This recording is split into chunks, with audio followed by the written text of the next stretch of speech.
Fitmama, Jenn Oliver here, your host of the Fitmama podcast. This is the work in to your workout. Hey, welcome Fitmama. Today I have the incredible Jenn Pike on. Jenn is a functional nutritionist and a medical exercise specialist. She specializes in women's health and hormones and is the best-selling author of The Simplicity Project, as well as her 2 cookbooks, The Simplicity Kitchen and The Simplicity Body. She's the founder of the global and revolutionary women's health programs, The Hormone Project, Synced, and her Simplicity Body Movement series. I'm so excited for you to hear her today. She is such a brilliant, amazing, inspiring woman. Her programs are dedicated to teaching women things that they should have known about their bodies all along. The incredible healing abilities, wisdom, and power their bodies hold, and how to bring them to life. You can catch her weekly tips and tools on her podcast, The Simplicity Sessions, and her YouTube show, Simplicity TV. She sits on the advisory board for Strong Fitness Magazine and contributes to CHCH Morning Live, CTV Global, CP24, and Breakfast Television. As an inspired wife and mom of 2, she understands that true well-being is a journey to be enjoyed, not a struggle to be forced, which I love. She will inspire you to create more simplicity and ease in all that you do. You will love her. Here we go, Jenn Pike. Hey, and welcome to this week's episode. I am here with the amazing Jenn Pike, holistic nutritionist and medical exercise specialist who focuses on women's health and hormones. Welcome, Jenn. Thank you, Jenn. I'm so excited to be here. Oh, you are amazing. You know what? I've followed you online for so long, and I've watched your stuff, learned so much from you, and been inspired by you so long now. Number of years. So thank you for doing all the work online that you do. Oh, thank you so much. It's great. So why don't you tell us a little bit about how you got into where you are right now? Because you run the Simplicity Project, you have the Hormone Project, you have so much great stuff going on. And I just want to know, where did all that start? Have you always been really into holistic health and women's health? Yeah, so definitely I've been interested in health. Honestly, I'd say my whole life. I went into my first gym when I was 6 years old with my dad at the Toronto Fitness Institute, and I just grew up watching him work out every day, and my mom would go with the local ladies to her jazzercise class, and I grew up in a fairly healthy environment in terms of my parents. They were in the kitchen making our food often, and so I was exposed to it at a young age, and I remember when I went to the gym with my dad, I was just so intrigued watching everybody move. And when I was 9, we became members at a country club where they had access to a gym at that age, and there was a kids cardio club, and I joined it, and I loved it. And before I knew it, they were asking me to teach some of the classes to the kids that were my same age and younger, and I was 9 and 10 years old. That's awesome. And I really enjoyed it. And then when I was 14, at that point, I was, in high school, and I was going to the gym every morning with my dad. I loved it. And by the time I was 17, I was teaching group exercise classes. And then I went to school for human anatomy and biomechanics. And as soon as I came out of school, I was doing personal training and continued to teach classes. And so I always had this deep interest and passion for the human body and movement.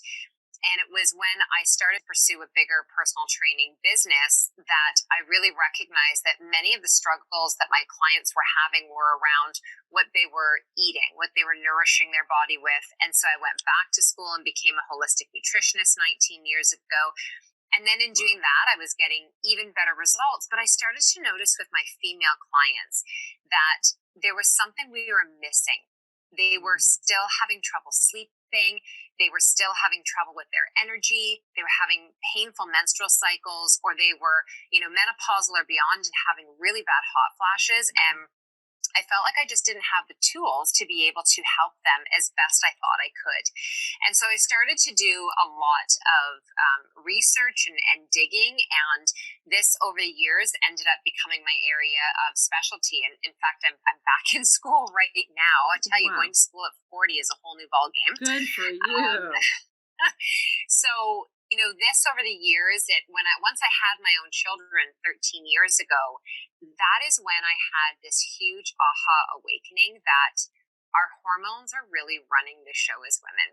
And if we don't have a real grasp on understanding them and this bigger relationship that they're playing in regards to our energy and our, sleep and our sex drive and our weight and just our body overall, that we're going to feel like we're chasing our own tail for a really long time and not get any different results. So as soon as I started to dive deeper into the hormones and apply different things to my own practice, the results just amplified. But more than that, Jen, was these women were walking away with not a meal plan. They were walking away with actual education, and they started to know better for themselves.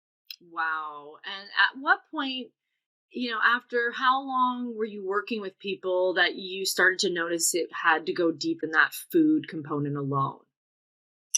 I would say if I look back, 14 years ago, I was pregnant with my first child, who's 13 now. And I would say even just before then, I had attracted a group of women that I was working with where they were moms, and I wasn't a mom yet, and I didn't really get it. Like I was listening to them. I understood the things they were saying were going on in their body, but not having had a child yet, I didn't get it when they were saying things have never been the same since I gave birth, or things have never been the same since my sleep schedule got completely flipped on its side. Right. And now I have this child or these other people that this is who I'm taking care of, and I've lost myself. I didn't get it until I had my own kids, and then I was like, oh my gosh, I need to call all those women back and say, I am so sorry. I totally get it now. And that for me is really where the simplicity came from. Is when I had my kids, I was still traveling from gym to gym. I was training. I was taking on lots of clients. I was exhausted. And I remember being out for a run one night. And I just remember hearing this voice say to me, like, you need more simplicity. You need more simplicity. And that is where, I decided that I was going to open up my own space, which created some level of simplicity because I was closer to home and I was in one location. But if you've ever run, your own brick and mortar business, it definitely is not simple. No. But it was a gift. And that's really where everything started to evolve for me. Wow. And so you owned the gym for how long? You got into it after your kids? Yeah, so they were 2 and 4 not quite 2 and 4 when I opened it in 2010. And then I ran the gym for 5 years, and then I sold it in 2015, and I transitioned my entire practice online, and now it's 4 years later. Brilliant. So let's go back to when you became pregnant and had the baby of your own. What were these big epiphanies or realizations that you had that you wanted to go back to these women and say, I feel you, other than, I feel you? Oh gosh. That every day was Groundhog Day. I think that's the first one. I felt like I just had the same routine of feed the baby, change the baby, feed the baby, change the baby, try to feed myself, which rarely ended up happening. My first was not a super easy baby. She cried a lot for her first 9 months, and I just was not prepared for that. I had helped with my nieces. My oldest sister is 12 years older, and my nieces, when my daughter was born, were like 10. Wow. And so I had been a really integral part of their life, and they were super easy. And so when my daughter was born and she was a lot fussier, I just didn't know what to do. And I isolated myself. I felt like I was the only one that was going through it. And I did not create any level of true self-care. I, at that time, thought self-care was going for a really long, hard run and working out really hard. And I didn't realize the damage I was doing to my body at the time. And so I was like just stuck in survival mode. Wow. And you had that fitness aspect as an outlet, but clearly, if you listen to this podcast anyway, you know that running and going out for hard runs when you have a 2-month-old and you need an outlet is not ideal, right? No, your pelvic floor does not enjoy that.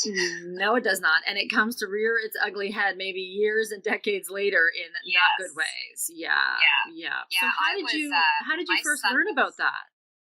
Well, Say that again, Jen? Sorry, how did you first learn about that? In terms of it not being great for your body? Yeah, in terms of like you were doing it and then did your body break down? Did you start to have symptoms of burnout or?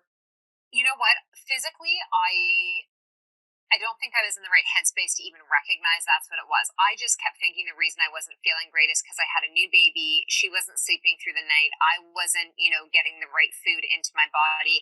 And and then it just became our routine and life started to go on. And then when she was 18 months old, I got pregnant with my second. And my pregnancies were always fantastic. My deliveries were great. My son, when he was born, totally different baby. He was the baby that just like slept, pooped, ate, and it was great. But my body never felt the same after carrying a boy. It changed things in me hormonally that did not happen when I had my daughter. So when I carried a girl, I had beautiful skin. My hair was awesome. Like I felt amazing in my pregnancy with her. And when I was pregnant with my son, I got really bad acne all around my mouth and my jaw. Like I had really bad hormonal, like cystic acne. Wow. And it was like carrying a boy woke up every androgenic gene in my body. And so I struggled a bit more in that regard when I was pregnant with Sam. And then after I gave birth to him, I went back to teaching fairly soon after. I went back to teaching yoga and Pilates. And I remember I went to my osteopath one day and I said, I feel like all of my organs that moved up to make room for him have not come back down. Like something just feels off. And so, in fact, when I did the work with the osteo that day, he was like, no, legitimately, like your stomach, your spleen, like everything is still like compact up there. Wow. And he's like, I need you to start to do work on releasing your diaphragm. Like you're so tight and rigid. And it made sense because everything I had been doing with exercise was like, Pilates and core. And it was just that whole thing 10 years ago, right? Is like, let's just train your core all the time. Yeah, exactly. And squeeze and more squeeze. Yeah, exactly, right? And so it was interesting actually because it was only 2 years ago when Sam was 9 that I had started to do CrossFit. And I was doing it a couple of times a week. And I had never been one of those women where I like peed when I did things. And I started to do CrossFit and I started to have like a little bit of leakage. And I was like, this is weird. Why is this happening now? And I think it was a combination of some of the more, power-based movements, the powerlifting. And so I went to the chiropractor there who did a lot of work with pelvic floor. And she said, you have a 3-finger separation. Oh, and you had no idea? No idea. Wow. No idea. Wow. So then I started to work with a pelvic floor physiotherapist. And that now, when I teach my programs for women, it is one of the number one things I recommend for them to do to help to really learn the landscape of their body. Oh, awesome. Is to go see a pelvic floor physio in their area. Yeah. Wonderful. Wonderful. That's so good. And so you learned from that what, your core was not functional essentially, or was it? So my core was functional from like the navel up. It was like from the navel down where I really wasn't tapping into. So I did a lot of diaphragm work. I started using Coregeous balls often. And I started to do, like, the physiotherapist gave me a few different exercises and movements to do. And to be honest, Jen, it was just, I changed my awareness when I was moving my body, and I started to back off the heavier lifting and some of the things that would irritate it. Brilliant. And that's a big one, is like we try things and we think there's only one way to do things, and at the end of the day, it's not serving us, right? Exactly. Yeah, good for you to adjust that. Now, you mentioned just a second ago some kind of balls. What was that? I missed it. So I've been teaching for about 7 years with the Yoga Tune-Up series. So there is a Coregeous ball that's like a ball that you blow up, and you do deep abdominal and uterine massage, and you can really use it for your whole body. But I've been doing a lot of work in through my ribs and in through my rectus abdominis, uterus, and it's made a big difference for me. Wow. Well, I will link up the information to that in the show notes because that sounds intriguing. So anyone who's intrigued, aka myself, I'm going to need that link. And I have YouTube videos with some of the series as well on my channel at Jenn Pike, and in all of my movement programs that I have that are available online to purchase, all of them incorporate these balls into them. Oh, I love that. Okay, so you can just get that online. So that's perfect. So Yeah. what specifically would you be using these balls for? Anyone, or is it a specific group of people? No, anybody. I mean, I even have my husband use them because he is in a lifting environment and he is a custom builder and he's in construction. So his hip flexors can get really tight and, he's wearing a heavy tool belt and more weight is on one side than the other. So, the kids will get on it. It's wonderful for menstrual cramps. It's wonderful for digestive issues. Amazing for women who have had C-sections or any type of scar tissue in that area to actually start to break the scar tissue up and get rid of what's oftentimes referred to as that numb shelf. Yes. So women will say, I feel like I have this shelf above where the scar is, and the area of the scar feels completely numb and desensitized.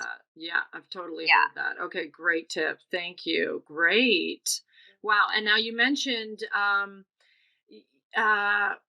was going somewhere with this. You mentioned something that led me to think of this. Menstrual cramps. That was it. You mentioned menstrual cramps, and that to me screams it's an indicator that something with the hormones is off, because I do know it's possible to not be having menstrual cramps, right? So tell us a little bit about that. Well, there can be a few different reasons why women would have cramps.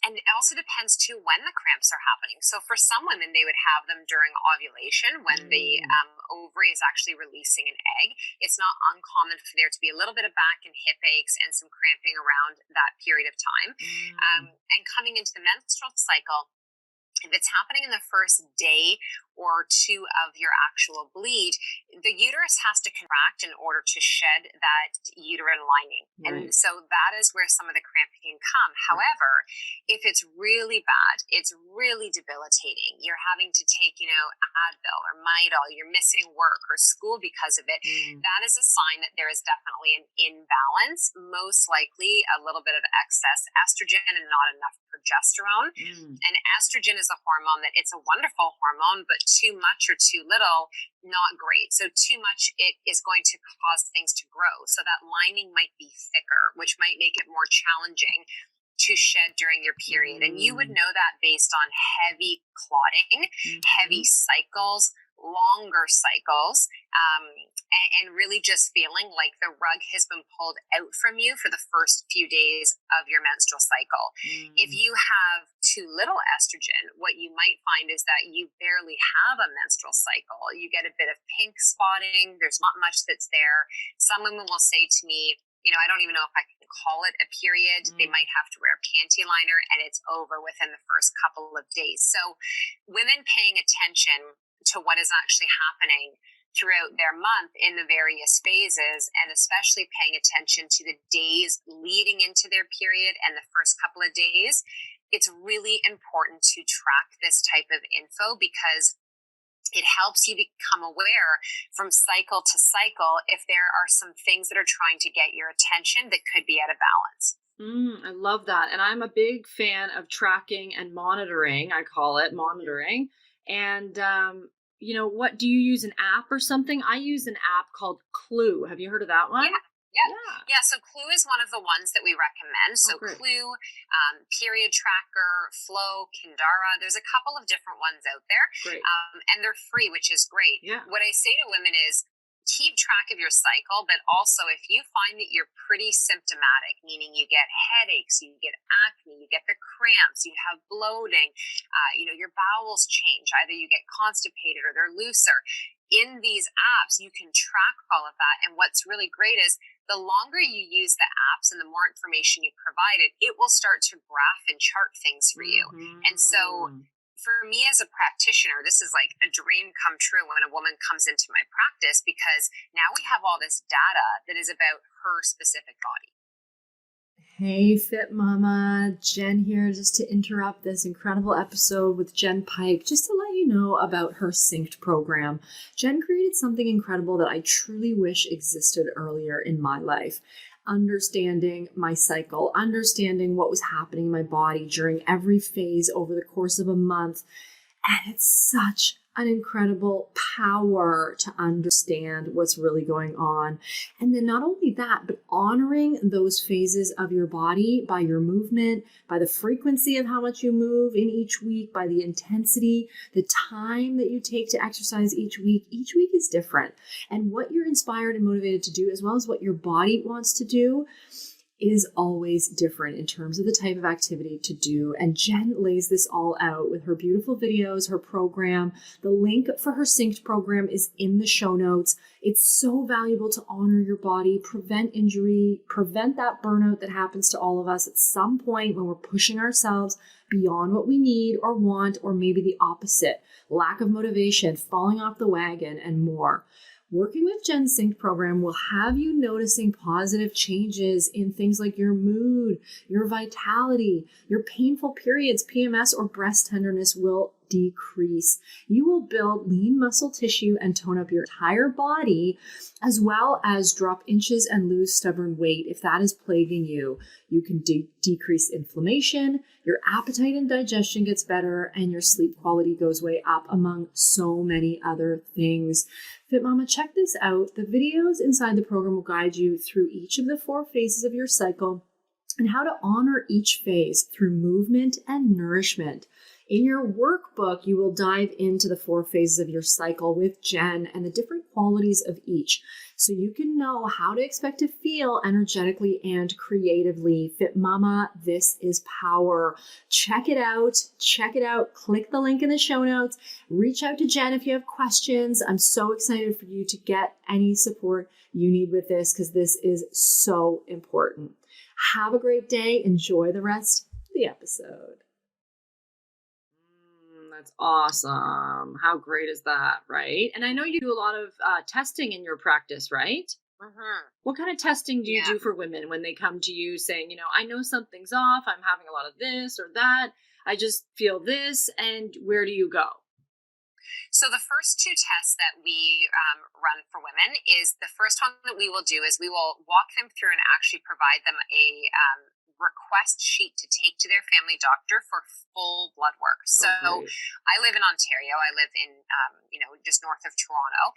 Every province, every state, every region, every country is different in terms of what they will actually consider to be their baseline blood work that would run through either your medical insurance or through, like for us here in Canada, our OPIP. Right. So we provide you a list where it runs everything that we would like to be tested. Then you have to take it to the doctor.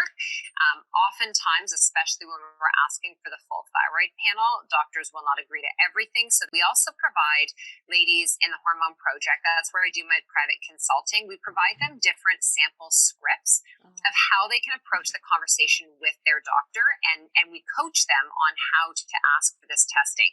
Wonderful. And even as well too, that you can pay out of pocket for these tests to the lab where you're getting it done. If we can't get it done from the medical side of things, then we would help connect you with a functional medicine doctor or a naturopath.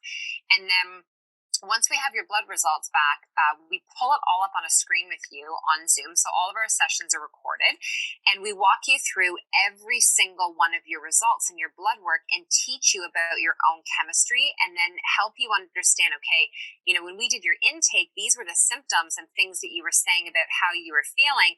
And here's now what we're seeing in your blood work. So there's some correlation between, how you've been saying you have really low energy and your hair is thinning and falling out and your period is really heavy. You have really low ferritin, really low iron and B12. That's something I want to, keep my eye on. And then you also have a thyroid that is starting to show a little bit of sluggishness. So we know we need to do some support based on what we're seeing here. So that's the first tier. And then the second part is that I actually run a full hormone panel on all the women in my practice, and it's called Dutch. And it's an acronym. It's not a Dutch test. It's from Portland, Oregon. And it stands for Dried Urinary Total Comprehensive Hormones. And this is just my favorite test because it'll show me all 3 estrogens that you produce, as opposed to blood work that only test one estrogen, which is estradiol. It will show me how you break down your estrogen through your phase 1 and phase 2 detox. It will show me your progesterone metabolites, how well your adrenals are doing at producing DHEA and testosterone and how you break those down. It also will illustrate for me what your adrenal pattern is at over a 24-hour period. So for the woman who says, I cannot get out of bed in the morning, I need coffee to get up, or when it comes to 2, 3 in the afternoon, I am so tired, and then my kids get home and I have no patience and I am just eating everything that's not nailed down. Or the woman that at night is like, I am physically exhausted, but when I lie down, I am a live wire. Like I just cannot get myself to go to sleep. When we have these type of tests, I'm able to see what's happening in their rhythm and then be able to ask them key questions like, how stable is your blood sugar? What's going on with digestion? Do you have any history of, infections or parasites or anything like that? We also look in that test at neurotransmitters as well. So what's going on in the gut in terms of their dopamine, their adrenaline levels, DNA damage and oxidative stress, and then how well are they doing in their organic acids in terms of actually methylating, like breaking down the chemical forms of these hormones and moving them out of their body. So it honestly is it's just so much information for these ladies. Yeah. And that sounds like a good test to get if you're considering getting pregnant as well, right? To know where you're at hormonally. Yeah, it is a really good one just to know, what's going on in your system. And it's wonderful to have as a benchmark so that you know before your pregnancy where your body is at. Because when you go through, there's your 3 trimesters of when you're actually pregnant. And then you have your 4th trimester, which is the 3 months after you've given birth, which is just as important as when that baby is inside of you. And it's really helpful to retest women somewhere between 4 to 6 months post-birth to see how well their body has come back, what their resiliency is in their hormones. Wow. Amazing. Great info, Jen. Thank you so much. So one thing I want to bring up that I get asked a lot and I've seen a lot, and, I want to kind of, as you're a mother of a daughter and I have daughters, I'd love to jump into this. Something I hear a lot of people saying is that their hormones are off, or as a young, just gone through puberty girl, or they're not getting their periods, or something's not right, or they have acne, or for whatever reason, all of a sudden they're prescribed the pill and never really told about side effects or there's any bad things about this. Just like, this will help you and you can choose. Do you ever want to get a period? No, go for it. And I just want to kind of dive into that quickly because I have daughters who are one day going to be going through this whole thing. And I'd love to hear your take on it, Jen. Yeah, so, when it comes to the control pill, I mean, I was put on the pill. I was on it for 7 years from the age of 15 to 22. I was never talked to once about the side effects of it. And majority of the women I speak to have never been either. And what's really critical to understand when we're putting young girls on this pill is that when they get their period does not mean they are through puberty. It is a, on average 6 to 8 year period of time before that pituitary gland in their brain has actually regulated itself into a solid rhythm. And so most young girls are put on the pill to either give them a regular period, to give them a period at all, or for their skin. More than 60% of women who are prescribed the pill, it has nothing to do with birth control. It has to do with menstrual issues and their skin. And so the problem is that the pill does not regulate a menstrual cycle. The pill comes in and it shuts down the pituitary gland's ability to actually ovulate. So the whole time you're on the birth control pill, your body never ovulates once. So when we take young girls and we put them onto a pill, and most girls end up going on one pill and then they get, some side effects of their mood or spotting or something, and then they get changed to another pill, that the entire time they have not ovulated once. And so when they come off the pill, everybody is different. Some women will come off the pill and they will go right back into a, regular menstrual cycle. But typically for those who had struggles before the pill, and the reason they went on the pill was because of those struggles, they will come off and suffer from something called post-birth control pill syndrome. And that can be a whole slew of different issues. that they're then going to have to deal with and have to go through a cleansing and detoxification process for their body. Mm-hmm. Wow. So this where, like, as moms, and again, like, my daughter is going to be 14, and we have really open conversations in this house about this, because I want her to be informed. I don't want her to be afraid. I don't want her to feel embarrassed about anything. And it's important that, she make her decision. And if she decides at some point that the birth control pill is what she wants to go on, I want to make sure that these first X amount of years have been about supporting her body, about stabilizing it, so that she doesn't have a rebound effect if she ever took it when she goes to come off of it. Brilliant. And, I think that's one of the things that I love most about you and what you do, Jenn, is you just really educate people, and you do it in a really easily understandable way. You give them really the tools that they need and the information together, which is just pure empowerment. And I just commend you for that. So well done. Thank you. Thank you. Yeah. Very well the other thing I just want to say around that subject with our young girls, our teens, and the birth control pill is that pituitary gland that the pill is going in and impacting in terms of ovulation, that pituitary gland is also what communicates with our thyroid and with our adrenals. So when we have teens that are suffering from anxiety and don't have a good resiliency to respond to stress, and they've got depression and their mood is all over the place, it's really something as moms we need to take into consideration.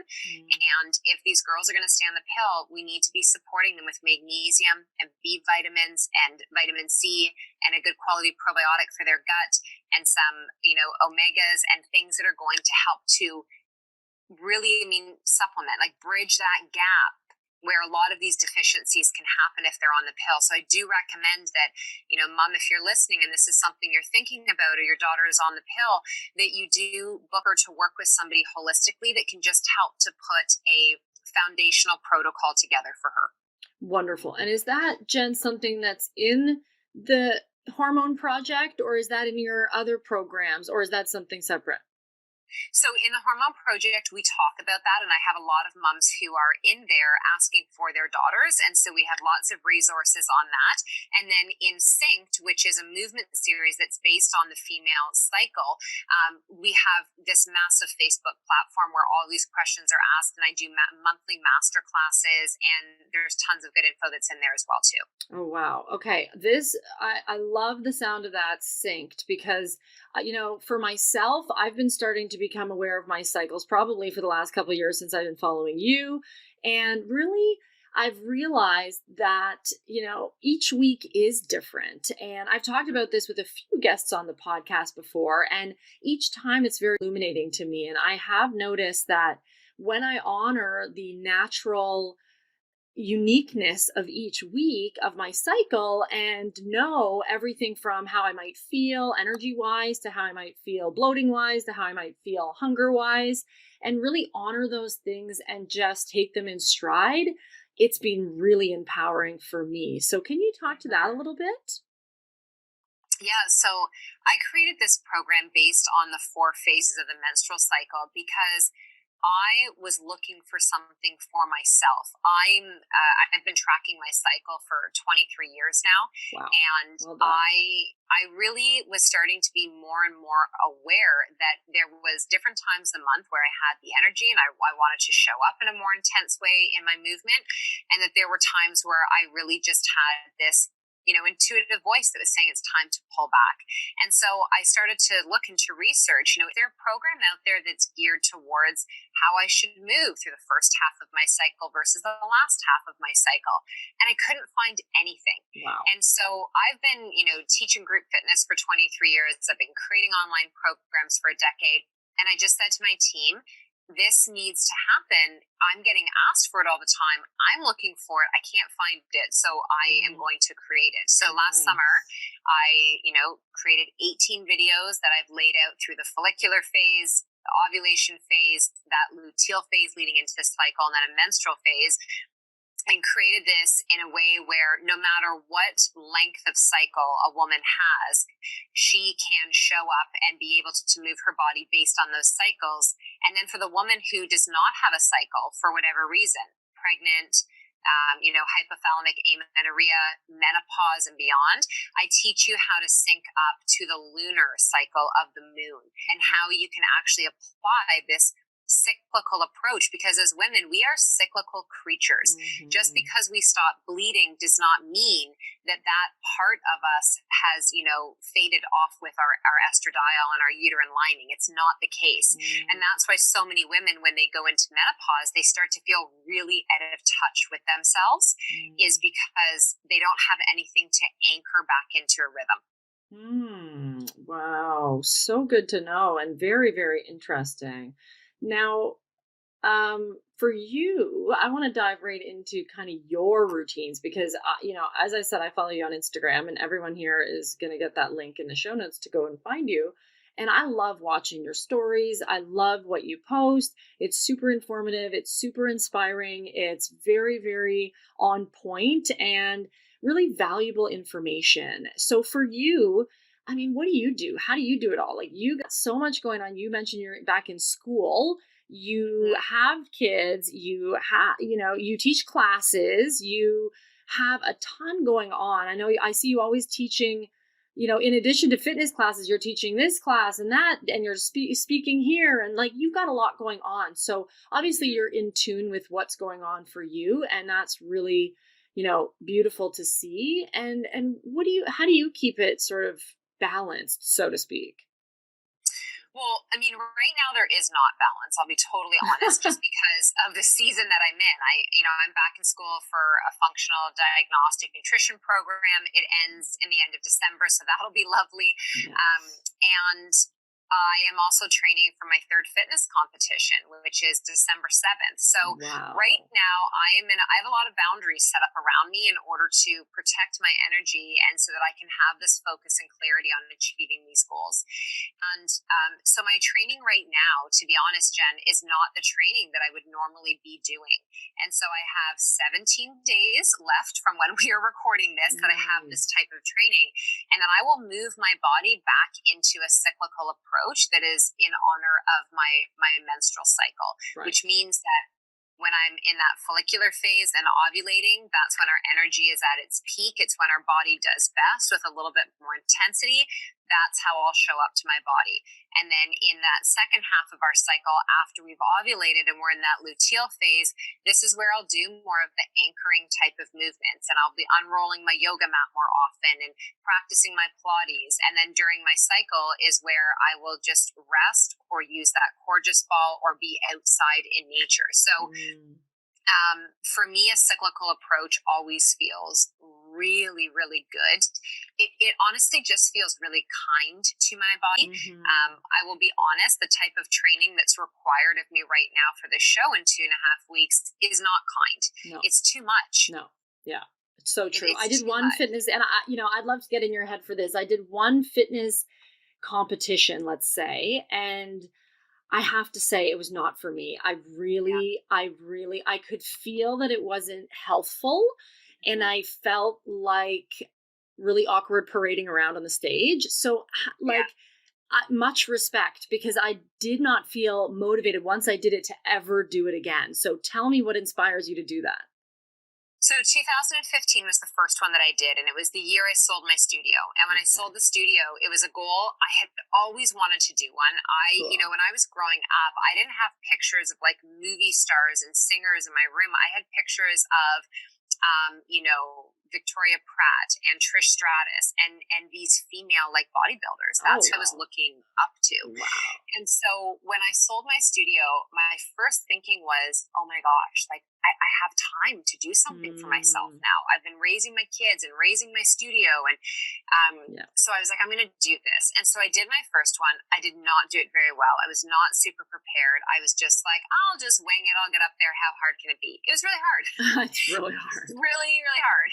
And I did not know how to move in the heels. My posing was awful. And so I came out of that being like, okay, I feel like I want to do that again, but I actually want to, put effort into it, prepare myself. Okay. So then I did another show in 2016 with a different organization that it suited me more. It was less showy. It was a natural show, and that felt good. And then I never thought I would do one again, but I just turned 40 in September, and, coming into this year, I was like, you know what? This is how I'm going to celebrate my 40th, is feeling really fit and, feminine at the same time. And so I reached out to a friend of mine who is a coach, and I said, look, I'd like to train again, but I'm not willing to compromise my hormonal health. I am not going to lose my period. I am not willing to do any of majority of the crazy things that happen in this industry. And I still have to feel good and be able to run my business and be a mom and a wife. Yeah. And she was like, all right, let's do it. So in July, I started to train, and it's only been in the last 8 weeks that it's gotten, heavier. But Jenn, I still have a totally regular menstrual cycle. I still have energy. I still feel good. My cognition is great. My sleep is still fantastic. And I compete in 2.5 weeks. So for me, this has been... It has been a really empowering journey. I hired a posing coach this time because I needed help in that. So I took this on with the same energy that I give to the women who come to work with me. Wow. I love that. Very well put and very inspiring. And you know what? I could totally see that as just a nice challenge where you aren't willing to compromise. And what a great approach, because that's what you stand for and you really walk the talk. Well, and because I feel, having been backstage at these shows a couple of times now, it's interesting because you look at these bodies physically and you think, wow, they're the healthiest, and they are the unhealthiest. And none of them have a period, and they're all suffering from different issues. And it made me really sad being backstage those 2 shows, because I didn't feel those things. And I'm listening to these women talk, and I'm watching what they're eating and how they're treating their body. And I just thought, there has to be a way that you can achieve your goals, even if, a bikini competition or a fitness competition is your goal, without your body taking such a massive hit.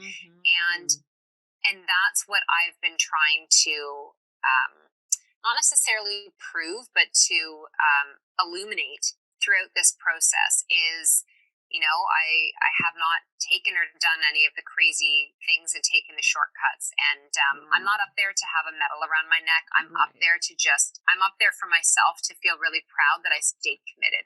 That's so impressive. And congratulations, Jenn. That's huge. Thanks. Yeah, that's really great. Well, I could probably talk to you for another couple hours, but we're going to kind of wrap this up here. Is there anything that we haven't chatted about that you wanted to mention or you wanted to leave us with today, Jenn?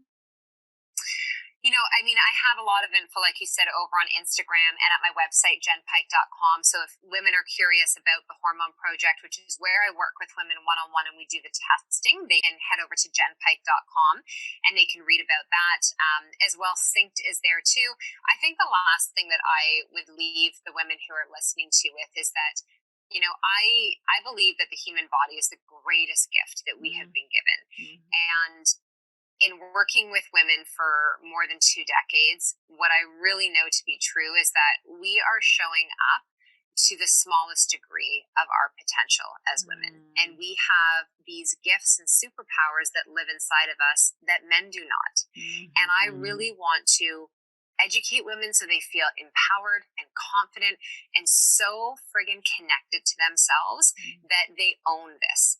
That, as women, clients reach out to me every day asking my permission to take a nap, asking my permission to eat this or not eat this. And a man would never ask permission. Yeah. And so, we've done a lot of great work as women, and we can continue to elevate that. And that's my biggest wish. Oh, I love that. And I'm glad your message is spreading far and wide and getting into the hands of those that need it, which is called all women. So thank you for the work that you do. Thank you for your time and your knowledge and info here. We really appreciate you. Thanks, Jenn. Thank you, Jenn.